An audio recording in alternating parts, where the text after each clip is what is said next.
Un chauffeur de taxi à Bangkok aurait utilisé un couteau à fruits pour entailler le visage d'un passager après que ce dernier ait claqué la portière de la voiture en réponse au refus du chauffeur de prendre son groupe. Selon les rapports, l'incident s'est produit au samedi matin dans le quartier de Siloam, lorsqu'un groupe composé de 3 hommes et d'une femme a hélé un taxi et demandé au chauffeur de les conduire dans le quartier de Tomlor. Le chauffeur aurait refusé en raison des embouteillages, ce qui aurait poussé l'un des passagers à claquer la portière par frustration. Le chauffeur, en colère, serait alors sorti de son taxi et une dispute aurait éclaté.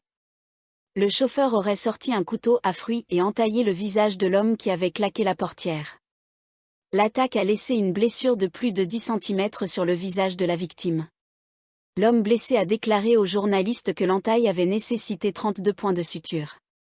Les amis de l'homme blessé auraient riposté en attaquant le chauffeur de taxi avant que la police n'arrive sur les lieux.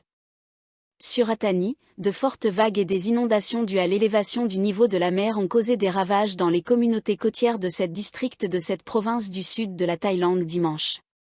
Les districts touchés étaient Achana, Cheya, That Chang, Kanchanadi, Donsak, Muam et Koh Phangan, la célèbre île touristique.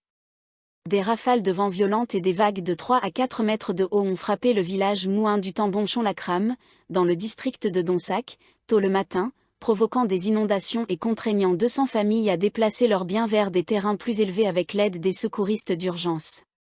Les médias locaux ont rapporté que le niveau de la mer avait commencé à monter dans la région vers 4 heures du matin.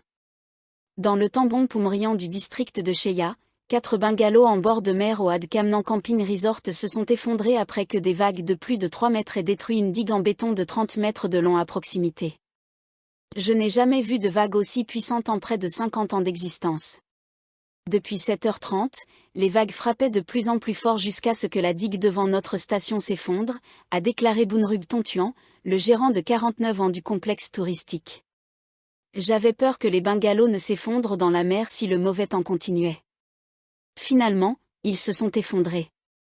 L'élévation du niveau de la mer a également provoqué le débordement de la rivière Tapé, inondant des routes et des habitations dans la zone municipale. Les habitants avaient été avertis de déplacer leurs biens et de se préparer aux inondations. Dans le district de That Chang, presque tout le village de Moutroa, dans le Tambon Khao Tampramarn, a été inondé vers 8 heures du matin avant que l'eau ne se retire plus tard dans la journée, selon Sukrit Miprink, le chef du district. La société Citran Ferry a annulé dimanche certains trajets sur ses routes dont Koh Samui Koh Phangan en raison des conditions météorologiques difficiles. Samedi, elle avait averti les passagers de prévoir plus de temps pour leur voyage les 11 à 13 janvier et les 18 à 20 janvier, car les services de ferry pourraient subir des retards en raison de la mousson du nord-est. Par ailleurs, la société Lompreya High Speed Ferry a suspendu tous ses services de ferry vers et depuis Koh Tao dimanche jusqu'à nouvel ordre. Le gouverneur de Suratani, Terut Supawibulpol, a déclaré que les autorités des districts touchés évaluaient les dégâts et les besoins en évacuation si la situation devait empirer. Les bateaux de pêche et les petites embarcations ont été interdits de sortie, tandis que les opérateurs de ferry doivent évaluer les conditions météorologiques et suivre de près les derniers avertissements des autorités. Des mesures sévères seront prises contre les contrevenants, a précisé M. Terut.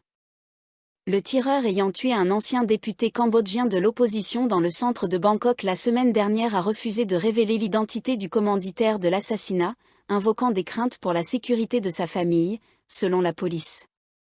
Le Pol MAJ Genata Pornwong Siriprida, commandant de la division 1 de la police métropolitaine, a déclaré dimanche qu'Ekalak Feanoa avait été interrogé jusqu'à environ 22 heures samedi. Il a avoué avoir tué le Cambodgien mais a refusé d'identifier le commanditaire.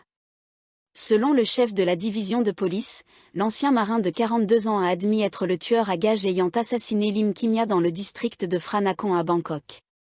Il a été filmé par des caméras de vidéosurveillance sur les lieux du crime ainsi que sur son itinéraire de fuite mardi dernier. Il a refusé de fournir des informations détaillées, par crainte que ces informations n'affectent une certaine partie, a déclaré le Pol MAJ Genata Porn.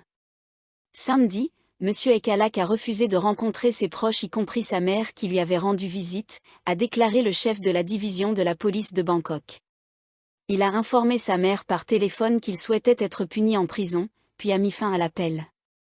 Monsieur Ekalak, alias Sergent EM, a également refusé d'identifier la personne ayant orchestré l'assassinat. Il ne voulait pas non plus participer à une reconstitution du crime ou demander une libération sous caution.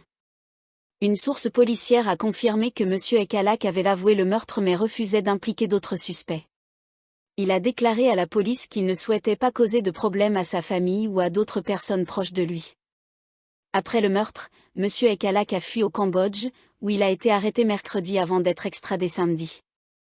Lim Kimya, 73 ans, était arrivé à Bangkok mardi soir après un voyage en bus depuis Siem Reap, au Cambodge. Il a été abattu devant sa femme et son frère par un tireur qui l'attendait. La victime était membre du Parti du Salut national du Cambodge, un groupe d'opposition populaire dissous par un tribunal pour un prétendu complot de trahison avant les élections de 2018. Le parti avait rejeté ce complot comme une fabrication du régime de Hun Sen. Son épouse française prévoyait d'emmener son corps en France pour des funérailles. Le corps est conservé à l'hôpital Vajira de Bangkok. Des niveaux dangereux de poussières ultrafines ont été détectés dans 16 des 77 provinces de Thaïlande, principalement dans le nord et le nord-est, tandis qu'une bonne qualité de l'air a été enregistrée dans de nombreuses provinces du sud ainsi qu'à Bangkok et Samut Prakan. L'Agence de développement des technologies de l'information géospatiale et spatiale, GISDA, a rapporté à 10h dimanche que les niveaux dangereux de particules fines de 2,5 micromètres ou moins de diamètre, PM2,5, dans ces 16 provinces atteignaient le niveau orange, commençant à affecter la santé. Aucune province n'a atteint le niveau rouge, dangereux pour la santé. Le seuil de sécurité est fixé à 37,5 microgrammes par mètre cube d'air sur 24 heures.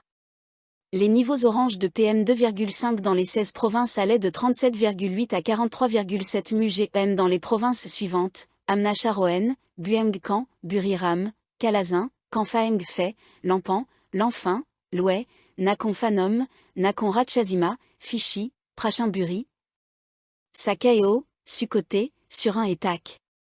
11 provinces ont enregistré une bonne qualité de l'air avec des niveaux de PM2,5 allant de 20,5 à 24,9 mg/m niveau vert.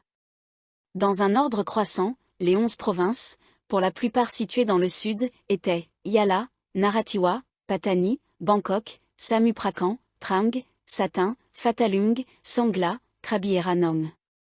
50 autres provinces ont affiché une qualité de l'air modérée, représentée par des niveaux jaunes de PM2,5 allant de 25,8 à 37,4 mg/m. Parmi ces provinces figurent Ayutthaya, Chiang Mai, Chiang Rai, Kanchanaburi, Mae Hong Son, Phuket, Prachuap Khiri Khan et Suratani. Jeudi, un air de mauvaise qualité avait été signalé dans 58 des 77 provinces de Thaïlande. Une zone urbaine de la province de Nakhon Phanom était enveloppée d'un niveau orange de poussière toxique PM2,5 en fin de matinée dimanche.